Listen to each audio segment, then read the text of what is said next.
Innovation is key to staying ahead in Formula 1. Usually you see this in small but marginal ways, with the teams trying to find the best aerodynamic package and build more efficient engines for their race cars. And well, Alpine, they're just trying to figure out how to get a brick to go 200 miles an hour. But throughout the years in Formula 1, we've seen some strange and unique inventions teams have used to get their cars to have competitive edge. Like for example in 1997, where McLaren began experimenting with a 4-pedaled car. This was at a time where some cars would still have 3 pedals, a throttle, a brake, and a clutch. But McLaren's very small 4th pedal would, by their estimation, gain them around half a second a lap. So what was it for? Well, the small pedal would operate either the left or right rear brake, and it could be changed per track to which side the drivers wanted it on. The system was known by McLaren as the brake steer system, and was devised by chief engineer Steve Nichols. The team found it actually surprisingly easy to implement, only needing a few extra components. The idea was originally thought of with driver David Coulthard in mind, as it would allow him to set the car up more understeery as he liked it, and then induce rotation with the rear brake mid-corner. It would also only appear as a 4th pedal in Coulthard's car, as he still used the clutch, unlike Mika Hakkinen, who was the man who took the brake steer for the first test, and therefore just had it fit to a 3rd pedal. On his first lap round Silverstone with the device, he was half a second quicker, and McLaren knew they struck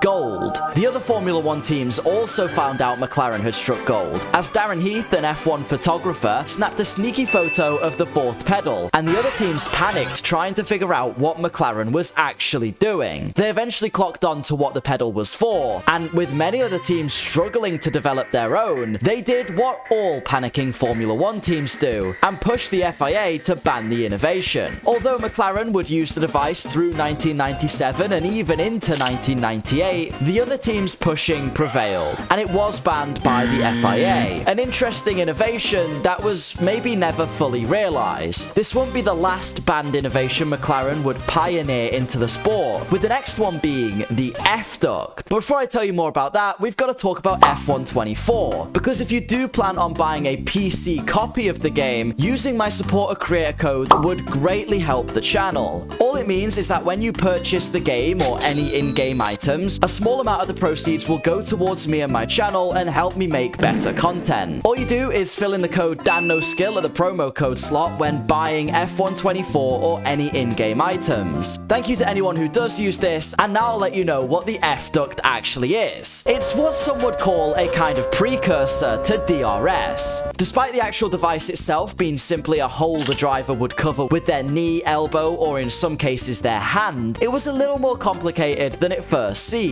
Essentially, through a system of pipes, when the driver chose to cover the F-duct, airflow would be redirected over the rear wing in order, for the most part, to reduce drag on the straights. Although at a circuit like Monza, McLaren opted to not even bother using the F-duct and just ran a typical low downforce setup. So it wasn't always necessary. Pretty much all other teams would follow suit with this development, and the FIA would not prevent the device from being improved upon throughout the 2010 season. After that, they did choose to ban it as DRS was coming into the sport, which of course left little need for an F-duct and went against what DRS's purpose was. And despite how easy Kubica can make it look, maybe driving with one hand wasn't the greatest idea ever. Talking about potentially dangerous Formula 1 innovations, the next one takes us back a bit further to the 1978 season, where this time Brabham designer Gordon Murray had a genius solution to generate some more aerodynamic grip, and this was to strap a big fan onto his car.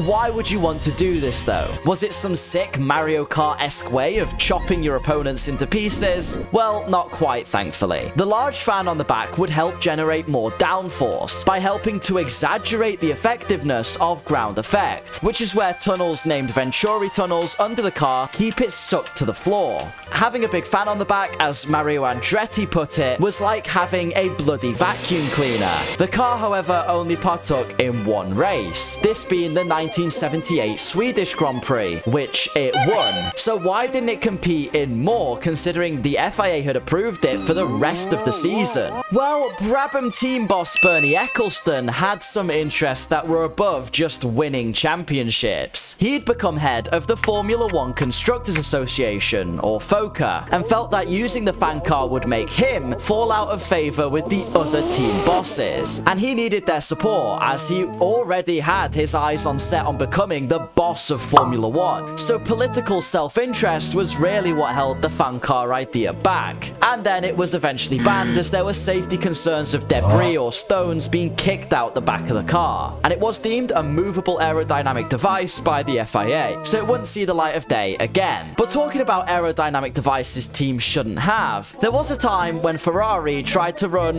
one too many rear wings. Formula One had placed a restriction on just how long rear wings could be, but had never specified how many rear wings a team was allowed to run. So at round 3 of Long Beach in 1982, Ferrari tried to exploit this little loophole by running a double rear wing. Gilles Villeneuve would finish 3rd in the race, but not with resistance from other teams, who, as with anything that bends the rules of the sport when they haven't thought of it, they immediately protested the double rear wing of Ferrari. Sadly for the team in red, the FIA sided with the other teams on this one, probably feeling their rules were being made a bit of a mockery of, and they did disqualify Gilles' result. But wings and other aerodynamics would also cause F1 controversy, as for example in the earlier days of F1 innovation, teams had no limits on what the heights of their cars had to be, and would experiment with many wing configurations that would look strange in the modern era. For example, this configuration of the Lotus 49B,